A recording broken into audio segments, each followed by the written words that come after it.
The predetermined losers We'd all been transformed from village idiots into superheroes. are those we don't imagine anything of. Push a limit to see how close you can get to death. They fight the endless battle By invading and destroying Iraq, the USA is promoting terrorism and is a primary terrorist. and do things no one can imagine. His life was just hugely proud. And that's what it means. That's what it's about. Māori Television's feature documentaries, Mondays. Photo time, Nan. Oh, back straight, chest out, and smile. Well, I hope you're booked in for your breast screen next week. Where? Here, mobile units coming to squeeze us in. Hemoko, take that, please. Why go through all of that when all you're going to get is bad news? Cause not all wahine get bad news. Takes 10 minutes of your time, every 2 years, regular checkups, could save your life. Mm-hmm. All right, we're ready for our 10 minutes of fame. Good one, Kaz. Come on. Stay in the picture, not only for yourself, but for the whānau. The ngahere can provide you kai when you're out hunting, but don't rely on it. Pack some thought-out, healthy kai to keep you going throughout your adventure.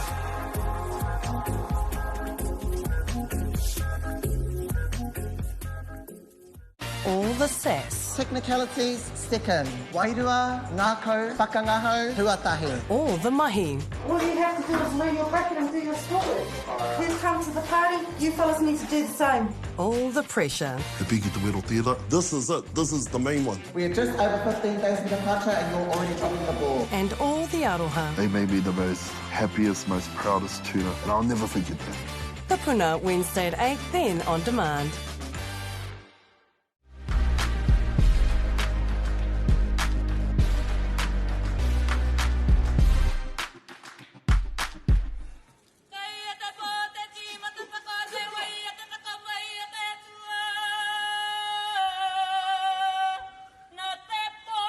Hotel.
te moan.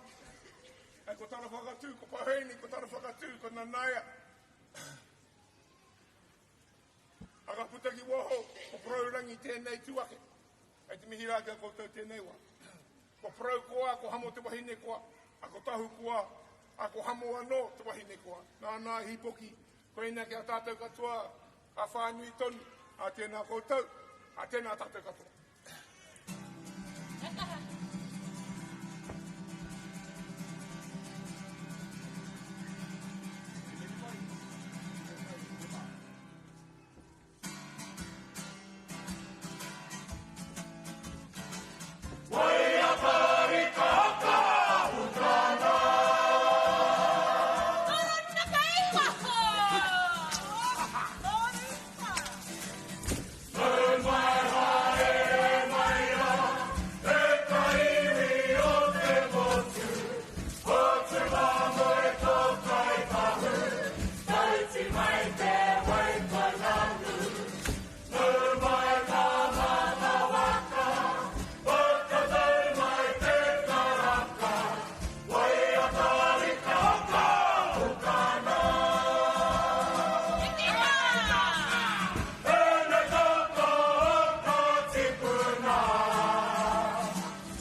found the girl of my dreams. And together, we become the dream couple.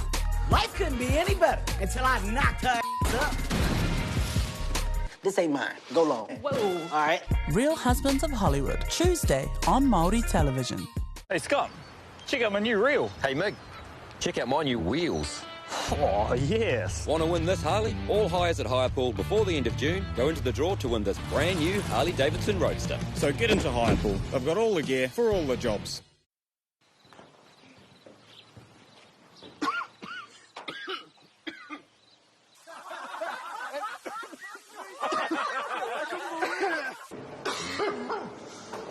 At any time, your smoker's cough can become smoker with lung cancer's cough.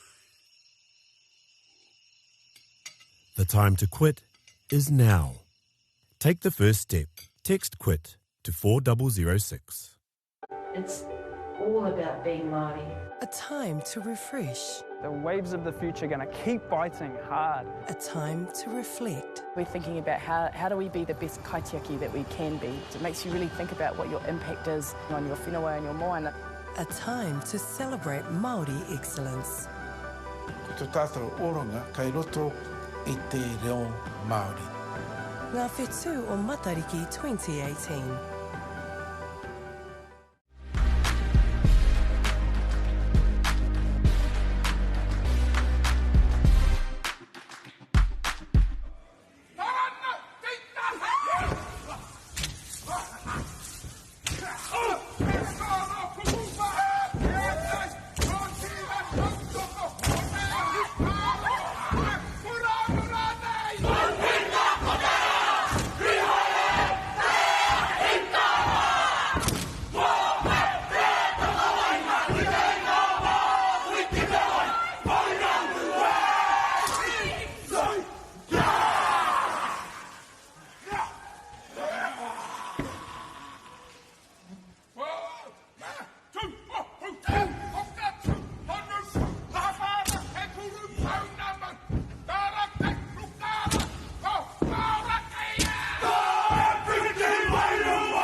te rangi whakamaumahara, kia rātau kua ngaro.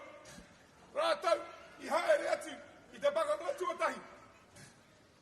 Ka ke nei te rā whakamaumahara, kia rātau. Ka reira e hika mā. Porauhanga tia, te bibi wharaurua. Ako hauhake tia. Te tikauka, ka tangi te titi, ka tangi te kāka, ka tangi hoki ahu. I te tōne taka o te rā, kai noa ki te uraka mai I te ata, ka mau mahara tonu tātou, kia rātou. Ka mau mahara tonu tātou, kia rātou.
he mea tautoko na te manga. Ai pāho.